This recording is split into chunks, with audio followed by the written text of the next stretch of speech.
wafdi uu hogaaminayo agaasimihii hore ee hay'adda nabad sugidda iyo sirdoonka qaranka Soomaaliya Xuseen Usmaan Xuseen oo hadda ah musharax u taagan qabashada xilka madaxtinimo ee maamulka Koonfur Galbeed ayaa si aad loogu soo dhaweeyay magaalada Baydhabo ee xarunta gobolka Baay waxaana soo dhaweyntiisa ka qayb qaatay xildhibaano ka tirsan maamulka Koonfur Galbeed odayaasha dhaqanka iyo qaybaha kala duwan ee bulshada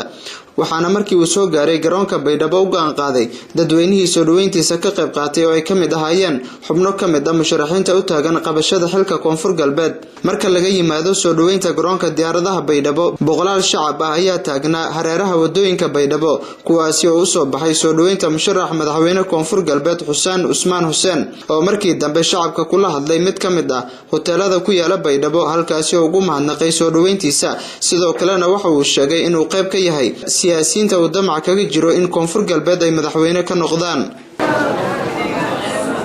runtii waxaan aad uga mahadceliyay soo dhaweynta qadarinta kaayaha leh xushmada sharafta leh sidii soo dhaweeyay magaalada Baydhabo haddana uga mahadceliyay qoodii awood soo dhaweynta halka wiilka qaaday xafladda qaaday aad uga mahadceliyay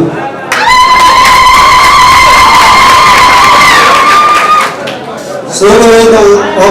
qadarinta kaayaha leh waxay cadeen maanta in shacbiga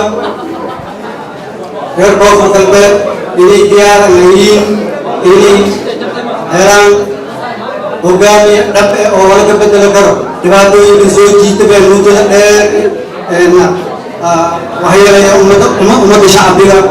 reer Koonfur Galbeed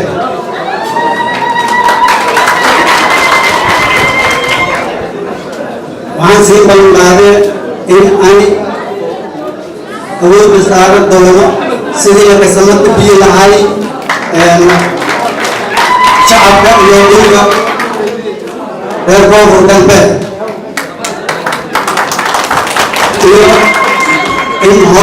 horumar inuu gaaraan in horseeda lahay sii ballanqaaday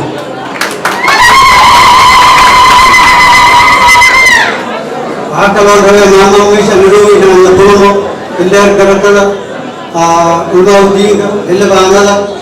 iyo inaaintiyo oo xuquuqda bulshadooda reer Baydhabo waxaan rabaa inaan soo bandhigo musharaxnimadii madaxweynenimada Koonfur Galbeed shacabkeena iyo xildhibaanada waan ka codsaday inay garab istaagaan hawshan culus haddii ilaahay raali ka noqdo sidii ilaa iyo haddii ilaahay inta unaroogno